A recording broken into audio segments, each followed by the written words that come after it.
scratch on the beat.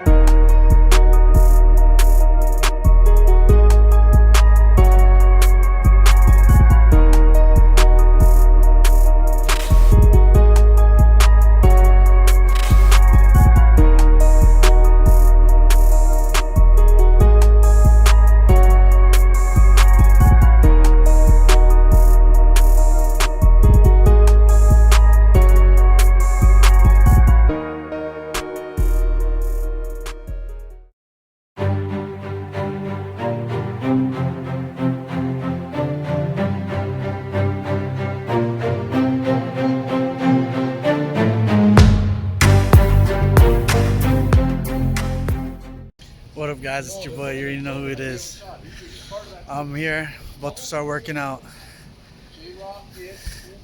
So people just want to stop you from the gains, stop you from your growth. You know, it's just like, just in life, man. Just like in life, you can't allow those people to stop you. City doesn't want me here. City doesn't want me here, it seems, right? But like anything else, you want it, you'll get it. Let's get it.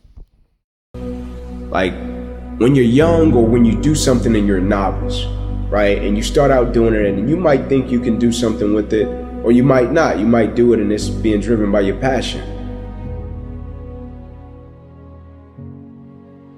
And then somebody comes along that's a little bit older or even more experienced, and they can see it in a way that you can't see it, right? And so I think it's important with belief, because if a person believes in you in a way that you don't believe in yourself, you can rent that person's belief until you get strong enough to possess your own. Right? And you use that person's belief to fuel you every single day, right? Because you can have a level of belief with what you're doing, but you can go back to a certain set of circumstances that tell you, nah, it's not gonna happen. And so you rent that person's belief until you get strong enough to possess your own. I firmly believe every person's purpose is tied to somebody else's purpose and destiny.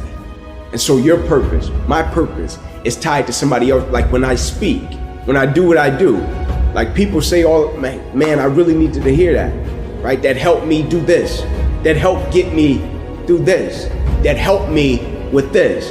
That's my purpose being tied to other people's purpose, destiny, beliefs, and dreams. That's the power and magic of purpose.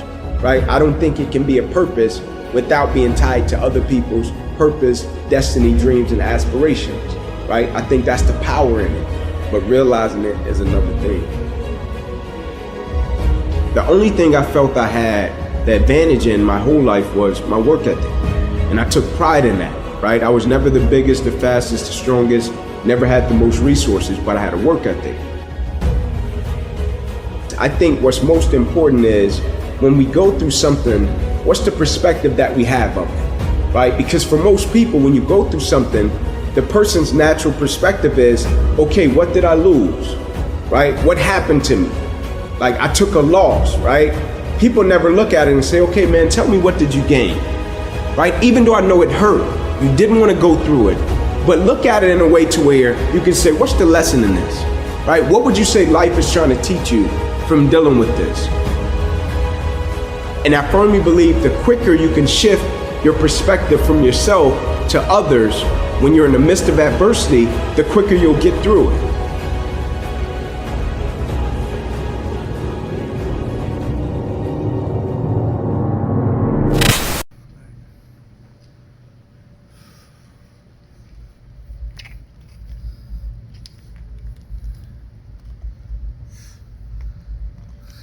I'm thankful for this band. With this band, I've been able to put more money in the bank.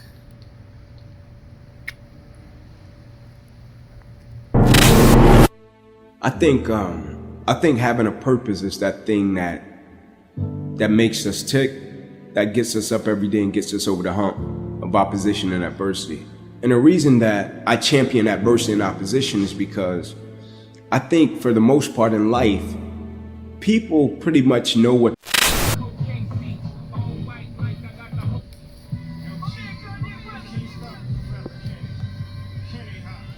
do when things go right, right? Like when things go right, they know how to feel, they know how to act, how to react.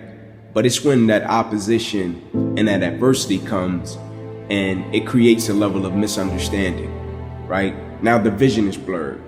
Now you don't have clarity about what you're supposed to do. Now you question if your existence matters. And I think when you have a purpose, it's powerful because in the midst of the opposition, it makes you realize that you've been put here for a certain reason.